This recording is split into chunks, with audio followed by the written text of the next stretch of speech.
12 दुकानें भी कंडेम करता हूं। 12 दुकानें मस्जिद से लगी हुई थी सर, मैंने गिनी थी 12 दुकानें।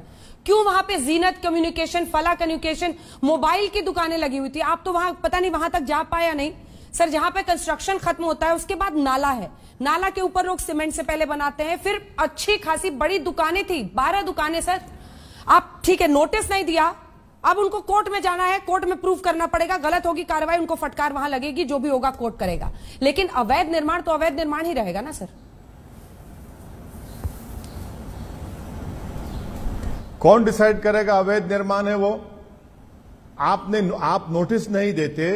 कितने सालों से इन मेयर किसका है? बीजेपी का है या असदुद्दीन ओवैसी का है? या मेयर का नाम अंजना ओम कश्यप है वहां पर? मेयर तो बीजेपी का है ना। राजा इतने सालों से आप मेयर है वहां पर, तो आपने कैसे उसको वहां पर सुने? हाँ ठीक है, चलिए इकबाल है नाम, बड़ा इकबाल का काम कर दिए वो तोड़कर। जहां पर मंदिर के सामने इलीगल एंक्रोचमेंट था तो मंदिर के जिम्मेदारों को कहा गया कि बुलडोजर नहीं आएगा, आप निकाल दीजिए। और मस्जिद के सामने था तो आपने बुलडोजर लगाकर तोड़ दिया, जिसका आपने अभी जिक्र किया। हम वहां पर गए थे उस मस्जिद में, वहां पर एक खबर थी, खबर को आपने डेमोलिश कर दिया। खबर के सामने एक मंदिर थी, माशाल्लाह से आज भी इंटैक्ट है वो। इसीलिए तो मैं कह रहा हूं कि बीजेपी मुसलमानों पर एक जंग का ऐलान कर चुकी है और कलेक्टिव पनिशमेंट देना चाहती है मुसलमानों को। कौन से कानून के तहत आपने इसको तोड़ा बगैर नोटिस दिए बताइए? मैं तो आपको दिल्ली म्युनिसिपल कॉर्पोरेशन एक्ट 1957 का हवाला दे रहा हूं, मैं आपको दिल्ली डेवलपमेंट अथॉरिटी 1957 का हवाला दे रहा हूं, सुप्रीम कोर्ट के कई जजमेंट्स का हवाला दे रहा हूं। अरे भाई, इस देश का जो बुनियाद है ना मैडम, एडिफेस है, वो रूल ऑफ लॉ है, फंडामेंटल राइट है, उसकी धज्जियां उड़ा देंगे आप। भी तो लेकिन पॉलिटिकल पोजीशनिंग कर रहे हैं सर। और जो अमीरों की बस्ती है वसंत कुंज में, आप भी पॉलिटिकल पोजीशनिंग कर रहे हैं सर। गुप्ता जी की दुकान, झा जी की दुकान, सर आपको कोलैटरल डैमेज दिखाई दे रही है।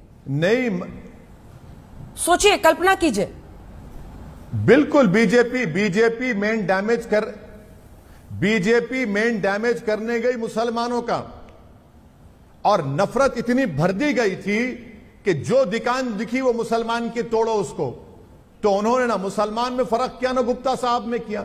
अब गुप्ता साहब सुप्रीम कोर्ट गए, बताना पड़ेगा मोदी सरकार को, सुप्रीम कोर्ट में गुप्ता साहब को, और जितने वहां पर गरीबों की दुकानों को आपने तोड़ दिया जो ज्यादातर मुसलमानों की थी, आपने क्या नोटिस दिया उनको?